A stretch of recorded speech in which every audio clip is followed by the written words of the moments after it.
दूसरा, माननीय सभापति महोदय,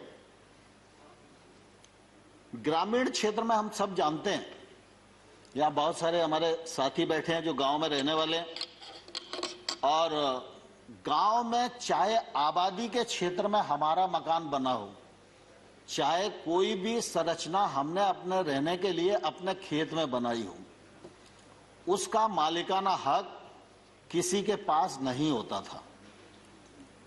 जो खेती की जमीन है, हम उसके भूमि स्वामी होते थे, उस जमीन पर हम लोन ले सकते थे, उसको गिरवी रख सकते थे, उसका मालिकाना हक हमारे पास था। लेकिन अगर उस जमीन पर कोई बिल्डिंग बनी है, उसका हक और मालिकाना स्वतः किसी को भी प्राप्त नहीं था।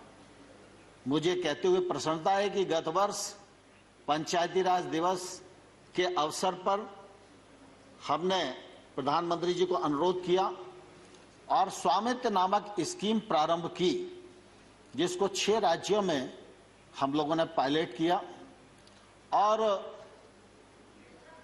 लगभग 1,47,000 लोगों को अभी तक मालिकाना हक दिया जा चुका है।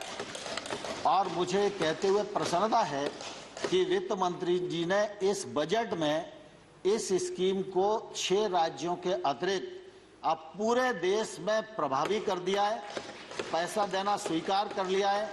अब गांव में रहने वाला भी कोई नागरिक जिसका अपना मकान मालिकाना हक का नहीं है, उसको इस योजना के अंतर्गत सर्वे करके राज्य सरकार को अवगत कराया जाएगा। राज्य सरकार उसको मालिकाना हक प्रदान करेगी। अब अगर उसकी जमीन से कोई सड़क निकल रही है और उसका मकान प्रभावित हो रहा है, तो शहर की भांति ही उसके मकान का भी आकलन होगा और उसको मुआवजा राशि उसी हिसाब से मिलेगी। अब यह मकान की जो संपत्ति है, यह संपत्ति बैंक में भी गिरवी रखी जा सकेगी। अगर कोई परिवार अपने बाल बच्चों को आगे काम शुरू कराना चाहता है, उसके लिए वो ऋण लेना चाहता है, तो यह संपत्ति उसके काम भी आएगी। यह एक बड़ी योजना भारत सरकार ने इस दौरान ग्रामीण क्षेत्र के लिए प्रारंभ की है।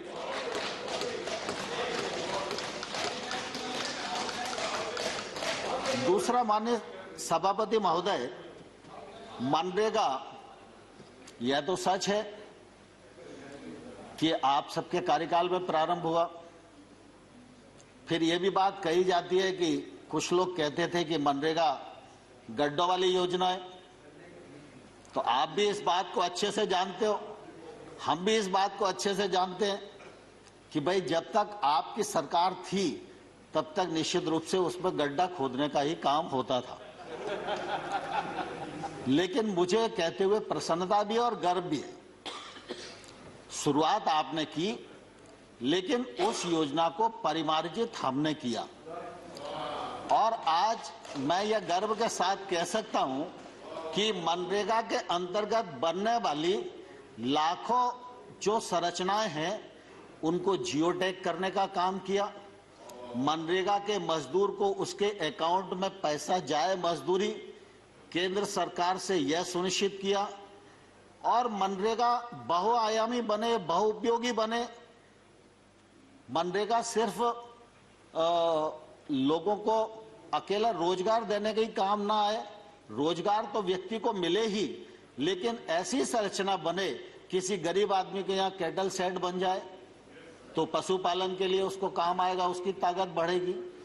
छोटा मोटा गांव में तालाब बन जाए तो जल रुकेगा, उससे जल का संवर्धन होगा। तो मनरेगा को हम लोगों ने परिमार्जित किया, मनरेगा में निरंतर पैसे को बढ़ाया।